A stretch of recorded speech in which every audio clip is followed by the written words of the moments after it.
Hi friends, welcome on our YouTube channel career tutor. आज ये communication के ऊपर हमारी 9th क्लास है और इसके अंदर मैं आपके लिए लेके आया हूँ some important terms related to communication. कुछ ऐसी टर्म्स हैं जो कम्युनिकेशन से रिलेट करती हैं और अक्सर उनको एग्जाम में पूछा जाता है। तो आपको इस वीडियो के एंड तक बने रहना है। मुझे आशा और उम्मीद है आपको ये सेशन हमारा पसंद आएगा। तो ये जो इम्पोर्टेंट टर्म्स हैं ये किससे रिलेट करती हैं जी? कम्युनिकेशन से रिलेट करती हैं। तो छोटे छोटे चैनल्स हैं, छोटी छोटी चीज़ें जो मैं आपको बताने जा रहा हूँ, ये कहीं ना कहीं आपको एग्जाम में डायरेक्ट इनडायरेक्ट पूछी जाएंगी। हो सकता है कहीं पर क्वेश्चन मैचिंग का क्वेश्चन बन सकता है या फिर इनको डायरेक्ट भी पूछा जा सकता है। तो मैंने लिखा कि मैसेज। मैसेज क्या है जी? मैसेज एक पार्टिकुलर मीनिंग और कंटेंट है जो सेंडर जो है वो रिसीवर को समझाना चाहता है। यानी कि ये जो प्रेषक है ये चाहता है कि प्राप्तकर्ता उसको समझे, एक ऐसा विषय वस्तु है। ठीक है जी। तो मैसेज आप समझ गए क्या है? एक पार्टिकुलर मीनिंग है और कंटेंट है जो सेंडर चाहता है कि उसकी बात को क्या कौन समझे?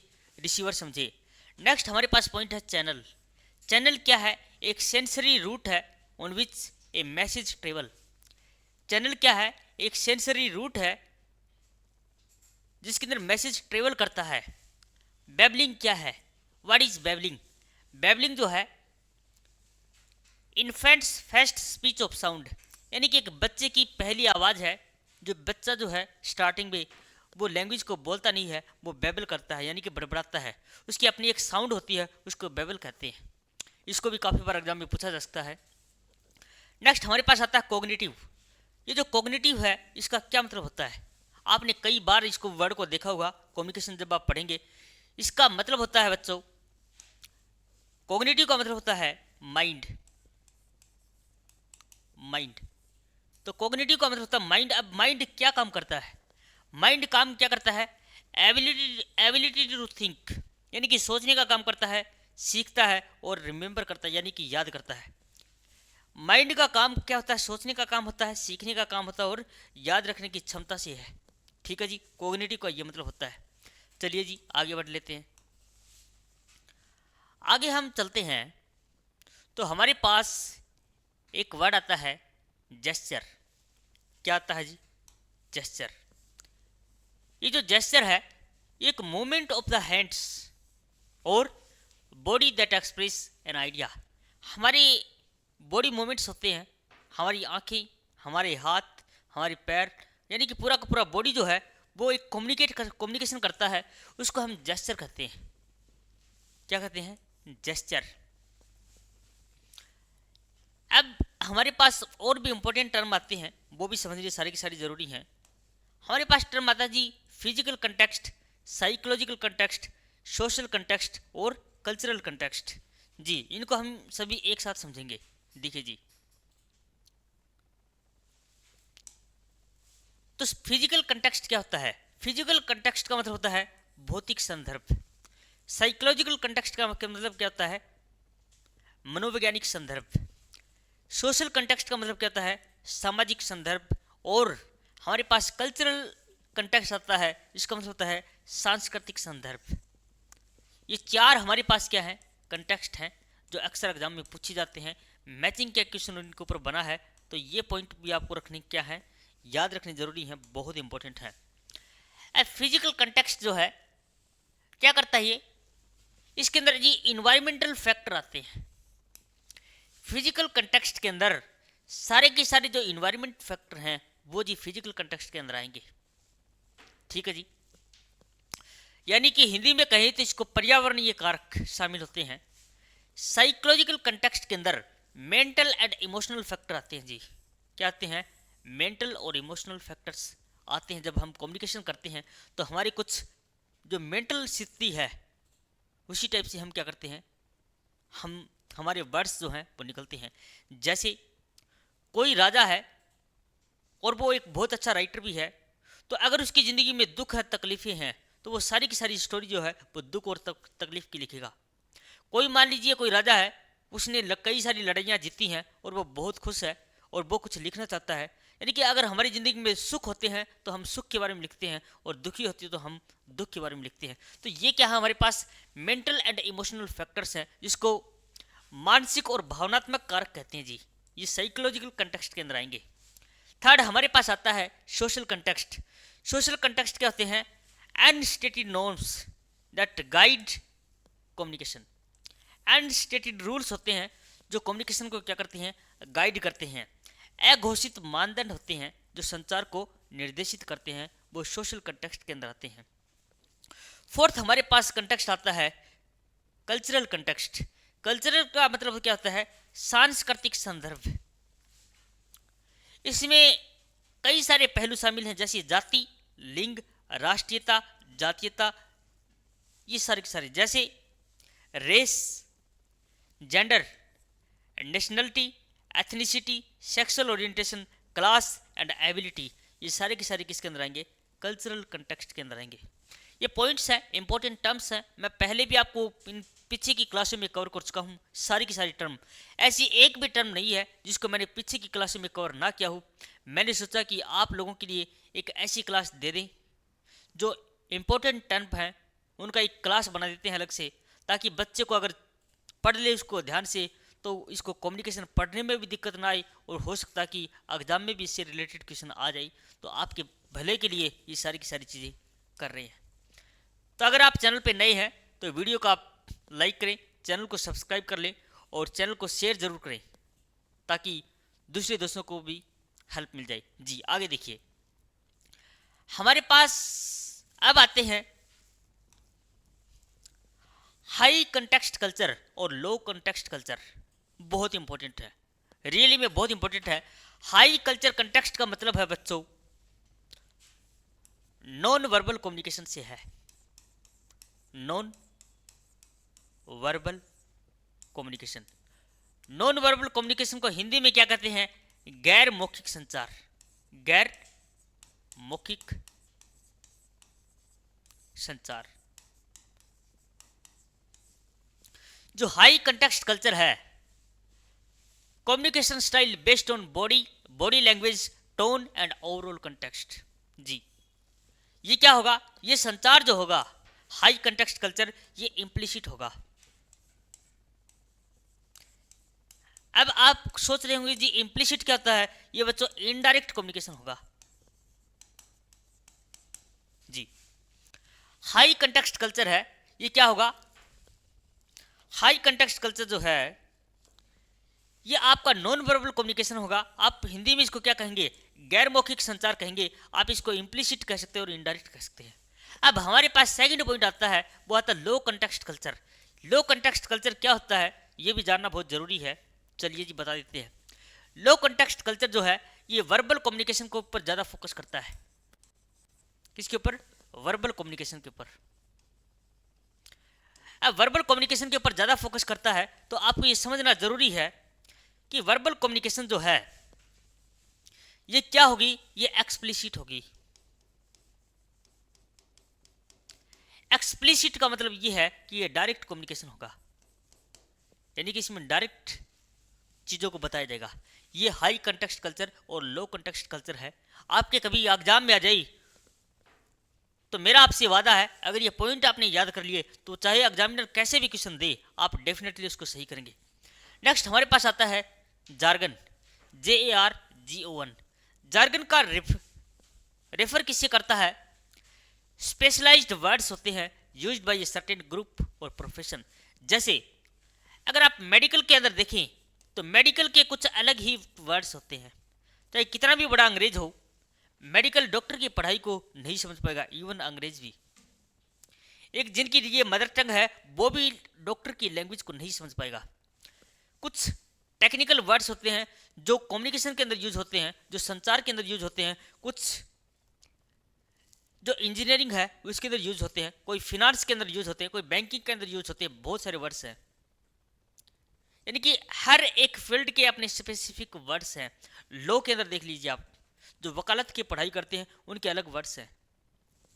तो ये क्या है? ये सब के सब इसका मतलब है, जार्गन का मतलब आपको एक ही चीज याद रखनी है, और सीधी सीधी बात कर रहा हूं, घुमा फिरा के बात नहीं कर रहा, टेक्निकल वर्ड्स। Technical words.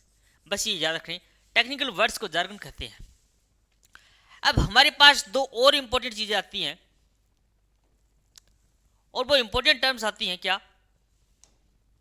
देखिए जी, इसके ऊपर भी एग्जाम में क्वेश्चन बने हैं, मैंने इनको यहीं से उठाया है ताकि आपको दिक्कत ना आए।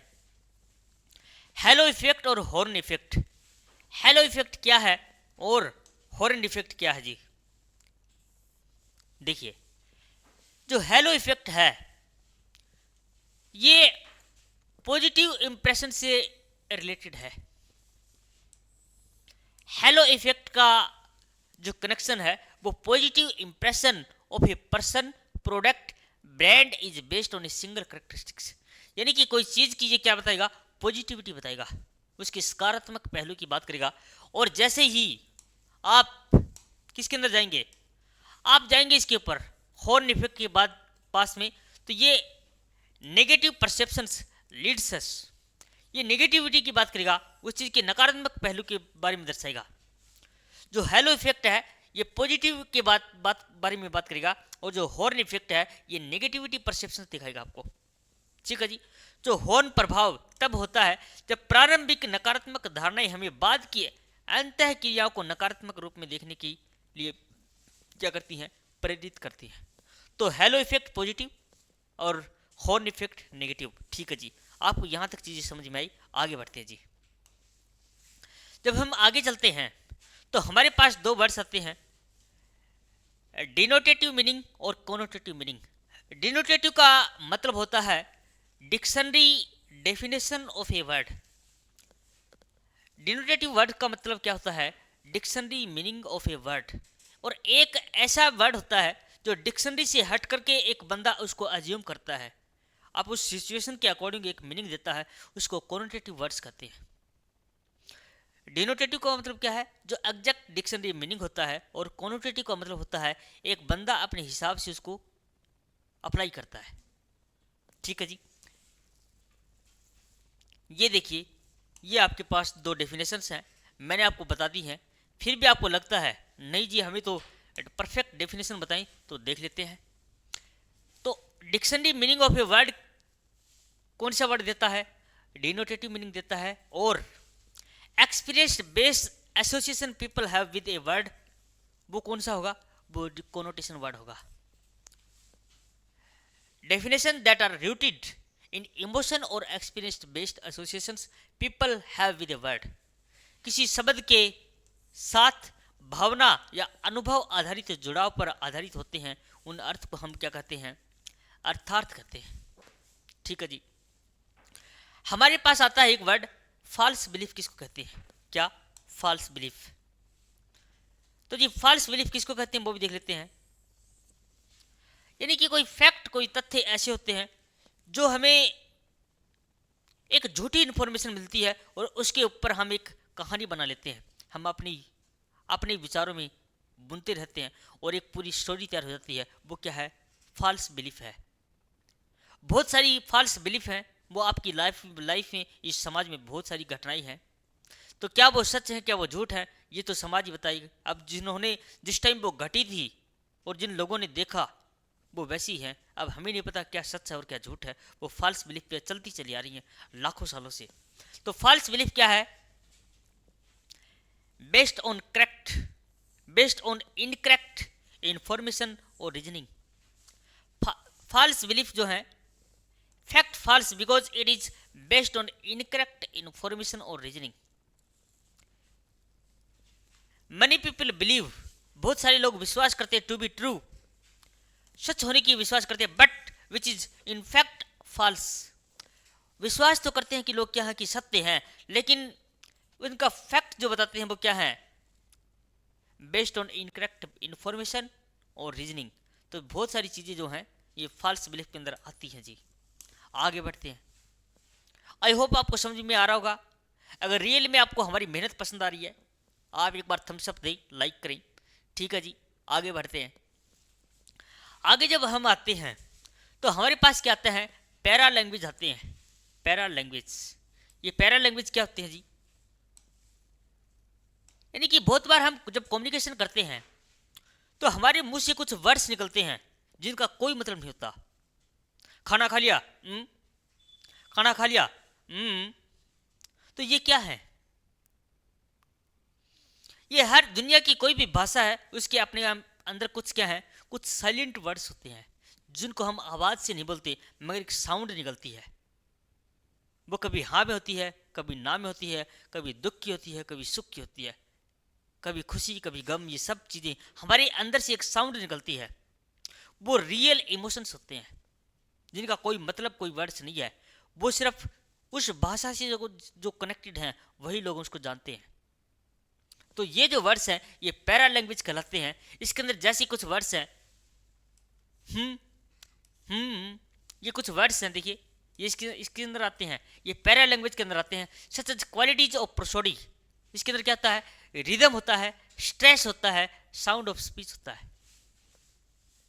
जैसे हम, ठीक है, माध्यम से अर्थ के संप्रेषण से है। जैसे छंद शास्त्र के गुण या भाषण की लय, तनाव और ध्वनि, ये पैरा लैंग्वेज के अंदर आते हैं। हमारे पास एक कंसेप्ट और आता है जिसको शायद टीचिंग एप्टीट्यूड या रीजनिंग के अंदर आता है, रिसर्च एप्टीट्यूड के अंदर, और वो वर्ड है माइंड मैपिंग। माइंड मैपिंग आप सभी जानते हैं, आप सब लोग अपनी लाइफ में माइंड मैपिंग का इस्तेमाल करते हैं। हम सब लोग माइंड मैपिंग का इस्तेमाल करते हैं। जैसे मैं आपके सामने जो पढ़ा रहा हूं, इससे पहले एक माइंड मैपिंग चलती है हमारी। कैसे? जो हमारी टेक्निकल टीम के बंदे हैं वो तैयार करते हैं कि इस वीडियो के ऊपर कैसा थंबनेल देना है।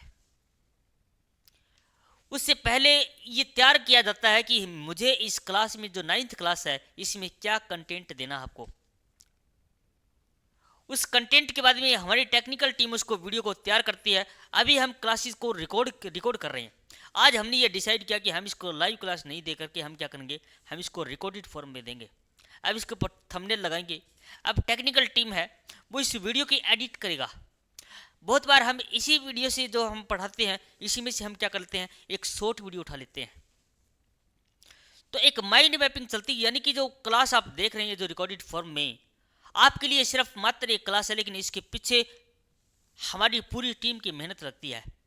हमें यह भी देखना पड़ता है कि लाइट है या नहीं है, हमें यह भी देखना पड़ता है कि इस कैमरे की सेटिंग प्रॉपर है या नहीं है, ये जो माइक लगा हुआ है, जो आपको आवाज़ सुनाई दे रही है, इसकी साउंड सही है नहीं है। ये माइंड मैपिंग है।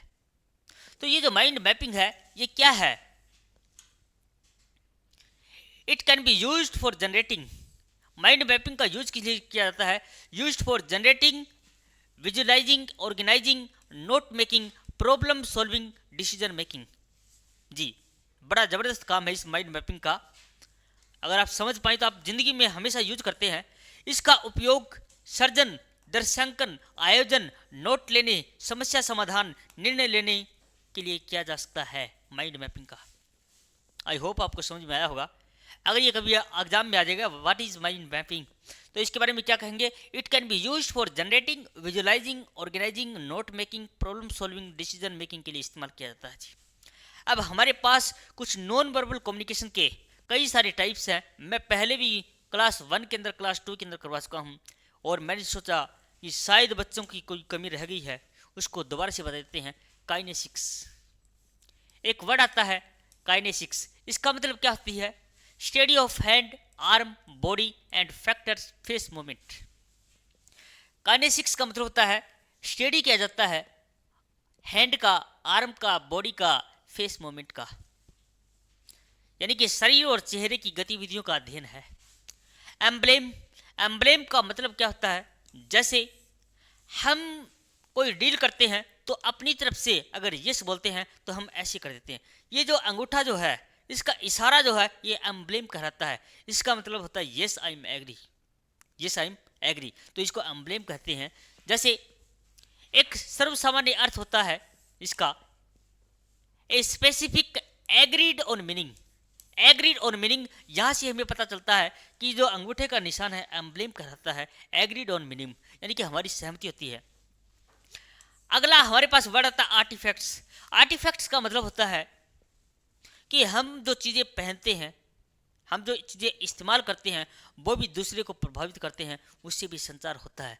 मान लीजिए कोई बंदा हमारे सामने, हम 10 लोगों की एक टीम है और जिसमें हम कोई पार्टी में गए हुए हैं, कहीं बैठे हैं, और एक बंदा फ़ोन इस्तेमाल करता है, आईफोन का इस्तेमाल करता है, एक बंदा सैमसंग का इस्तेमाल करता है, एक बंदा ओप्पो या वीवो का इस्तेमाल करता है। तो वहाँ से स्टैंडर्ड पता चलता है कि इस बंदे की क्या, मतलब एक आइडिया एक माइंड में क्रिएट होता है कि यार आईफोन रखता है, यानी कि इसका मतलब बंदा पैसे वाला है। एक बंदा है वो छोटा मोटा कोई वीवो का या फिर ओप्पो का या फिर नॉर्मल फ़ोन रखते हैं, तो उससे होगा नहीं यार ये काम चलाओ बंदा है। तो ये भी हमारे पास क्या है, आर्टिफैक्ट्स हैं जो positions that surround S and that also communicate और आइडेंटिटीज, यानी कि हमारी पहचान बताती हैं ये चीज़ें। जो हम चीज़ें इस्तेमाल करते हैं वो हमारी क्या बताते हैं, पहचान बताते हैं। आगे चलते हैं जी।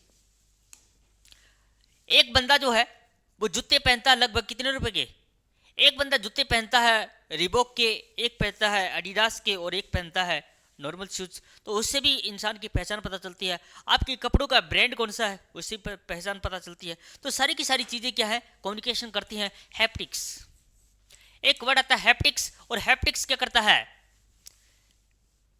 हैप्टिक्स का करेक्शन है कम्युनिकेशन बाय टच, यानी कि टच से रिलेटेड है। ठीक है जी। ओकुलेसिक्स, एक वर्ड है ओकुलेसिक्स, आंखों के व्यवहार के लिए एक शब्द है जिसमें आंखों से संपर्क शामिल भी है। आंखें इंसान की वो कह देती हैं जो इंसान कहना चाहता है, जो वर्ड्स से नहीं कह सकता। जो इंसान अपनी माउथ से कुछ वर्ड्स नहीं निकाल सकता वो इंसान की आंखें कह देती हैं। सो आईज ऑलवेज स्पीक, आंखें हमेशा, ऑलवेज स्पीक ट्रूथ, आंखें हमेशा इंसान की सच बोलती हैं। झूठ सिर्फ शब्दों से बोला जाता है, आंखों से नहीं बोला जाता।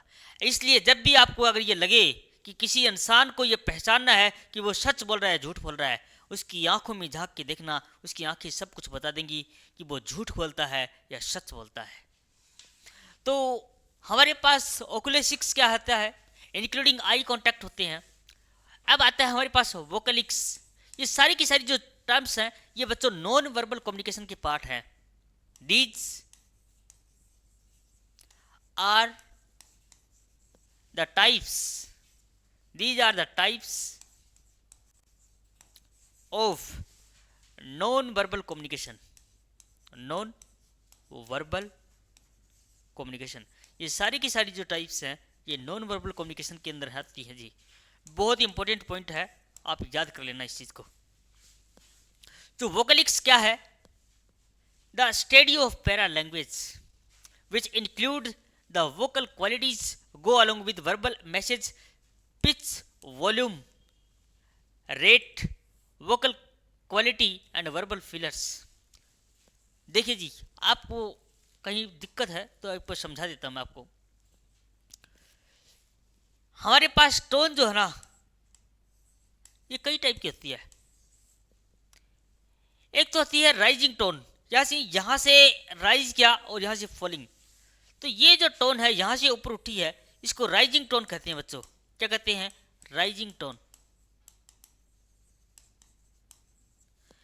जैसे यहां से ये डाउन आती है इसका डाउनफॉल होता है, यहां से इसको फॉलिंग टोन कहा जाता है।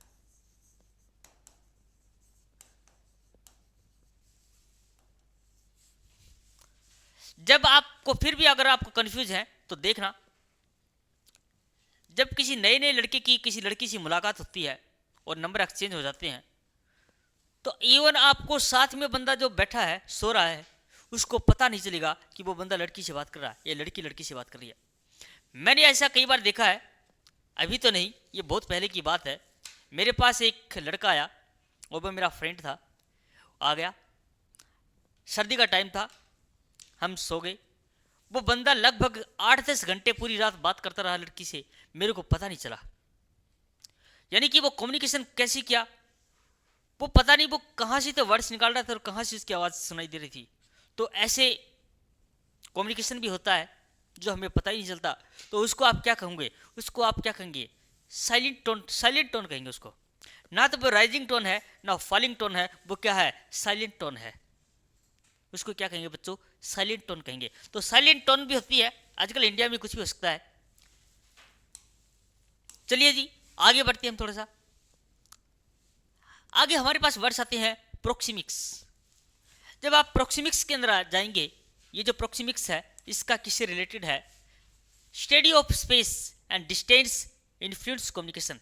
मैंने प्रोक्सीमिक्स के बारे में बताया था कि ये 4 टाइप के डिस्टेंस होता है। क्लास काफ़ी लंबी हो जाएगी, पीछे वाली क्लास देखना जरूर, आपको मिलेगा प्रोक्सीमिक्स क्या होता है। तो स्टडी ऑफ स्पेस होता है।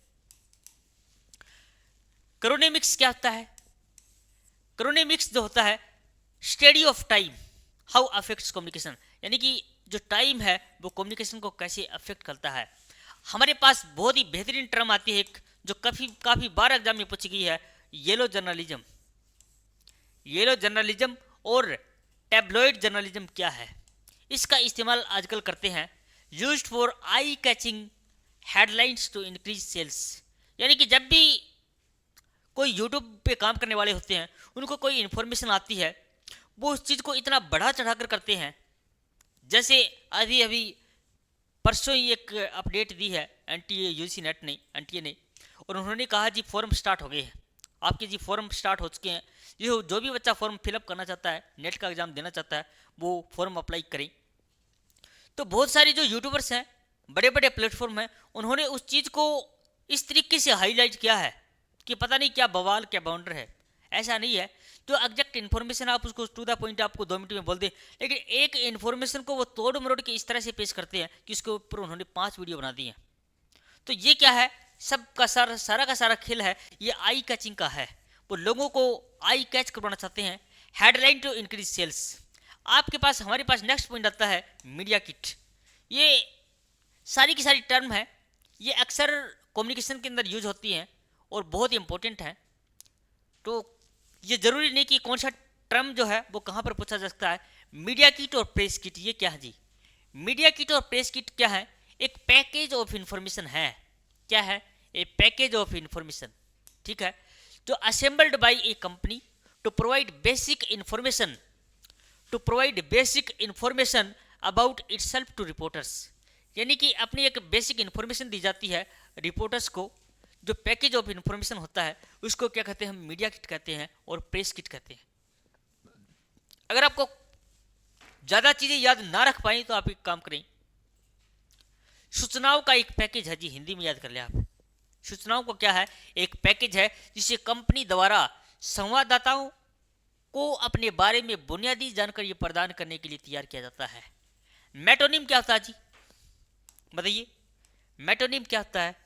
ये सारी की सारी टर्म्स निकाल के लाया हूँ, बहुत मुश्किल से मिली हैं। अक्सर सभी टर्म्स के ऊपर कहीं ना कहीं किसी ना किसी साल में क्वेश्चन पेपर में जरूर इन पे क्वेश्चन बने हैं।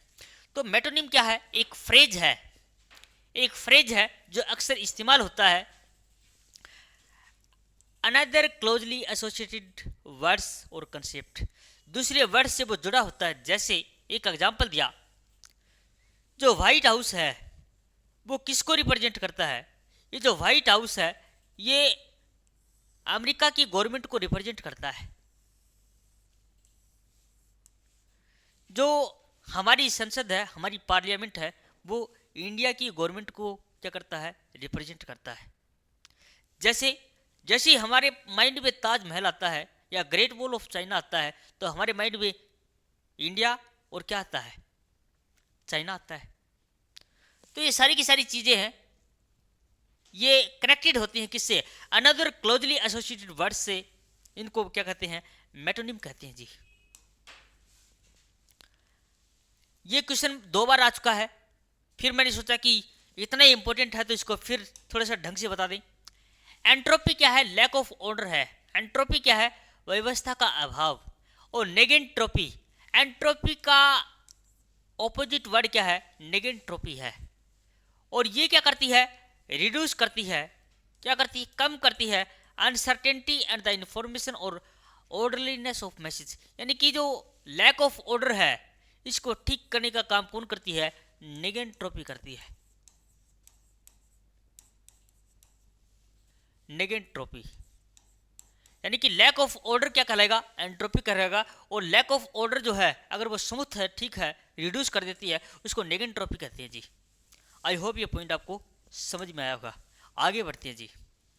आगे हमारे पास अरिस्टोटल का जबरदस्त वर्ड आता है कैथारसिस। आपने जितनी भी मूवीज देखी हैं, गदर देखी है, शोले देखी है, दिलवाले दुल्हनिया ले जाएंगे देखी है, आपने आमिर खान की वो कौन सी है, 3 इडियट देखी है, क्रिस 3 देखी है, बहुत सारी मूवीज हैं। इनके अंदर बच्चों एक चीज होती है कैथारसिस। कैथारसिस का मतलब होता है जो प्रोड्यूसर है, जो फिल्म बनाने वाले निर्माता हैं, वो उसके अंदर ऐसा इमोशन क्रिएट करना चाहते हैं जिससे लोग अपने आप को जुड़ा महसूस करते हैं। जैसे एक हीरो को पीट रहे होते हैं, जब वो जो ऑपोजिट साइड की जो पार्टी है, जब वो हीरो जो है वो किसी लड़की से प्यार करता है और वो लड़की जो है वो उस ऑपोजिट पार्टी से कनेक्टेड होती है, फिर वो बोलते हैं कि तुम्हारी हिम्मत कैसे हुई हमारी लड़की के हाथ लगाने की, हमारी लड़की से प्यार करने की। तो वो मैटर जो है वो इतना हाईलाइट किया जाता है और वो एक कहानी, एक स्टोरी बना देते हैं जिससे हम अपने आप को जुड़ा हुआ महसूस करते हैं। और वहीं से हमारे अंदर क्या आती हैं, एक इमोशंस निकलते हैं और हमें वो मूवी जो है वो बांध के रखती है और हम 3 घंटे पता नहीं चलता कि वो 3 घंटे हुए कैसे।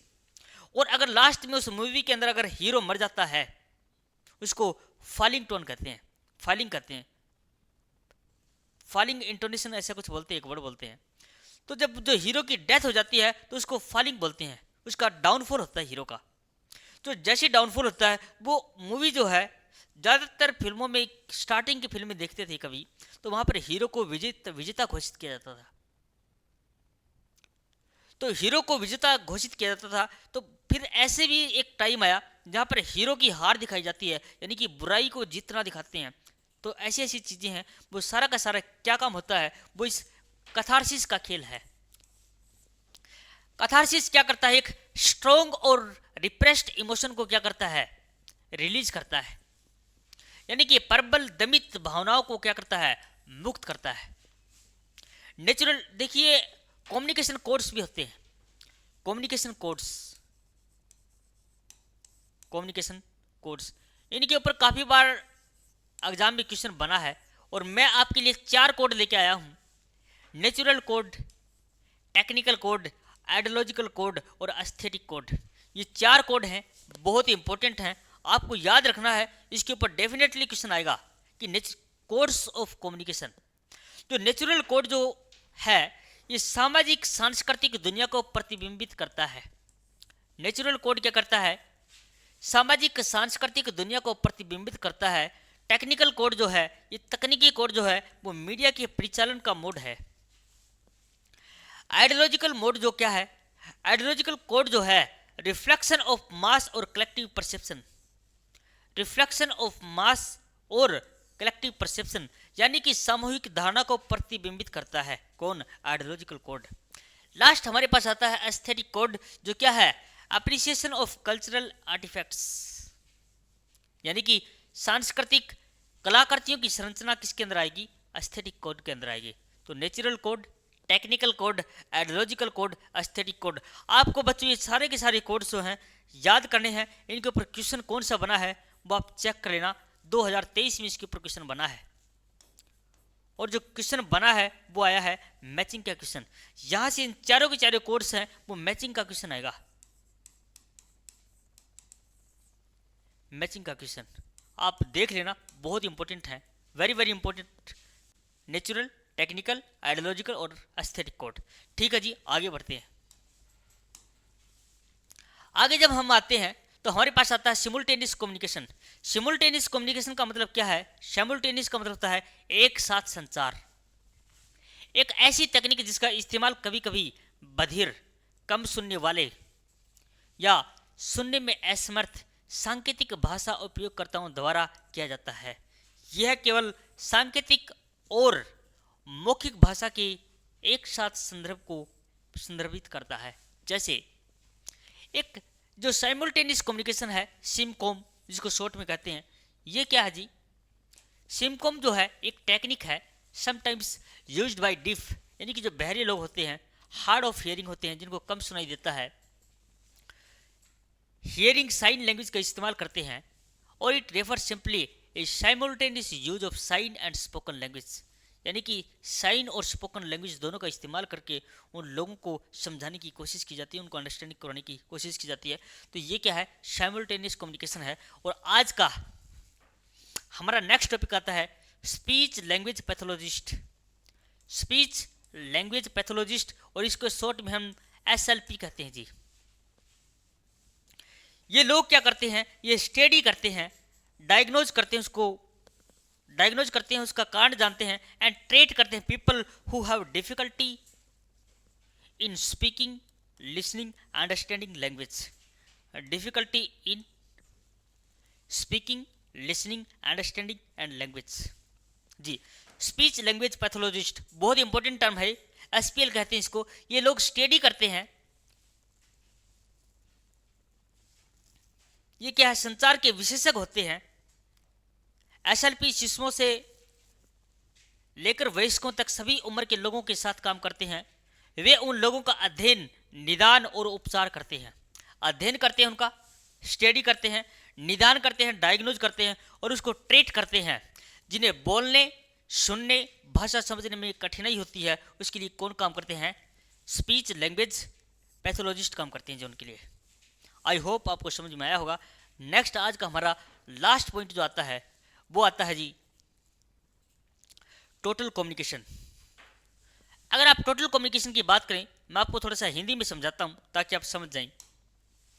जो टोटल कम्युनिकेशन है उसको हम हिंदी में कहते हैं संपूर्ण संचार में हाव भाव, संकेत, चित्रांकन, चेहरे के भाव और मुखाभिनय जैसे कई तरीकों का इस्तेमाल किया जाता है।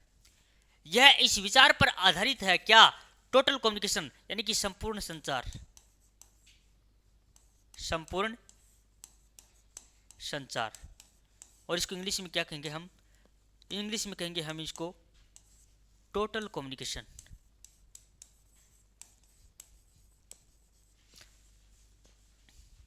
यह इस विचार पर आधारित है कि संचार का कोई भी साधन तब तक मूल्यवान है जब तक वह काम करता है। संचार का वह उपकरण जब तक काम करता है वह बहुत इंपॉर्टेंट है, वेरी इंपॉर्टेंट है।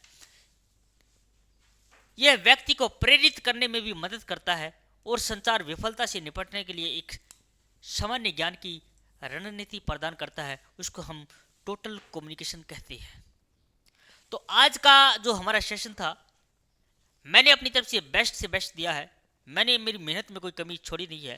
फिर भी आपको लगता है कि हमारी मेहनत में कमी रह गई, हमें बताइए, हम जरूर इसको इम्प्रूव करने की कोशिश करेंगे। और ये जो स्लाइड है, ये जो PDF है, ये हमारे टेलीग्राम चैनल के ऊपर हम डाल देंगे, आप उसको ज्वाइन करें। पेपर 1 की हम कंप्लीट प्रिपरेशन करवा रहे हैं, जिसमें हमारी मैथ की, रीजनिंग की, DI की, टीचिंग एप्टीट्यूड है और हायर एजुकेशन है। इन सभी की क्लासेस ऑलरेडी हम डाल चुके हैं। कम्युनिकेशन मैं कंप्लीट कर चुका हूं। अब नेक्स्ट क्लास में मैं आपके लिए स्टार्ट करने जा रहा हूं ICT, information communication technology, ICT। इसकी भी हम 10 क्लास देंगे और 10 क्लास में हम इस पूरी की पूरी ICT का क्या करेंगे, हम खल्लास करने जा रहे हैं। तो जितने भी बच्चे हैं जो नेट का पेपर देना चाहते हैं वो हमारी इस हेल्पलाइन नंबर पर कॉल कर सकते हैं 8901160064। ये हमारी हेल्पलाइन नंबर है जो हमारी टेक्निकल टीम हैंडल करती है। यहाँ से आप जो भी आपकी प्रॉब्लम है उसको आप मैसेज करके बताइए, and you can call also. So thank you so much friend, मिलते हैं नेक्स्ट वीडियो में।